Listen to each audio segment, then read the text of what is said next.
friends, so I have my fabric selection cutting sheet here, and as you can see, we are working essentially with 3 colors, and from each color you're going to have a light and a dark. So a light and a dark, a light and a dark, a light and a dark. So I have a lot of scraps, had bags of scraps left over from this EPP project that you can see I started and did not finish. But I love the fabrics. I really, I set them aside because I really did love all these shades of gray and a little bit of off-white and cream in there and taupes and charcoals. So I'm gonna try and make this work. I am making my life difficult by doing that, but I'm gonna do it.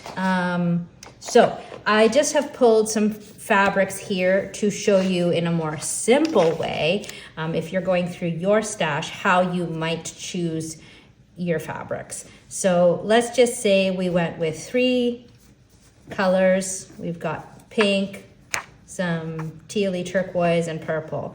So color 1, for example, could be this, light and dark. Color 2 could be light and dark. And color 3 could be light and dark.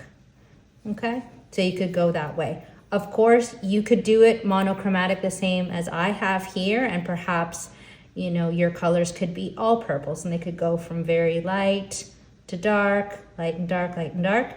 As with any mystery, when they're asking for a light and a dark fabric, you want the contrast to be quite significant, because it means that they're being put together in a way that you do want that contrast to be able to see the pattern. So it might be, who knows, a half square triangle or something of that nature.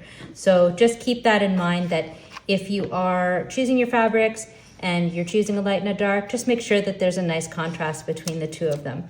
And a little trick that I use, especially with my palette, that is very difficult sometimes to see what is light and what is dark, is I will take a picture of my fabrics, set my phone on monochromatic mode, and then you can really very easily see what your lights and your darks are.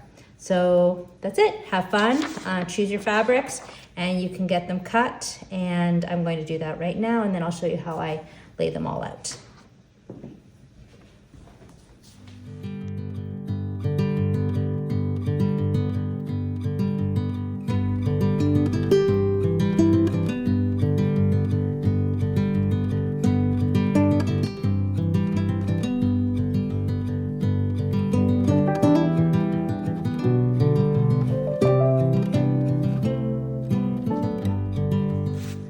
Hi friends, so we're all finished our cutting now, and as you know, how I like to do it is I'll get my foam core board, I'll write the corresponding letter of what's on your fabric requirement sheet, and then I'll put my pieces all on the foam core board. That way when we start to put our pieces together, we can easily identify and find them.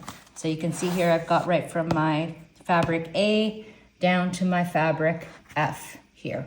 So like I said, it's just how I like to do it. It's not part of the pattern, but it's just a really nice, easy way to keep all of your fabrics organized. Okay, so thanks for joining, and we will see you next week when we start piecing our fabrics together. Take care, bye.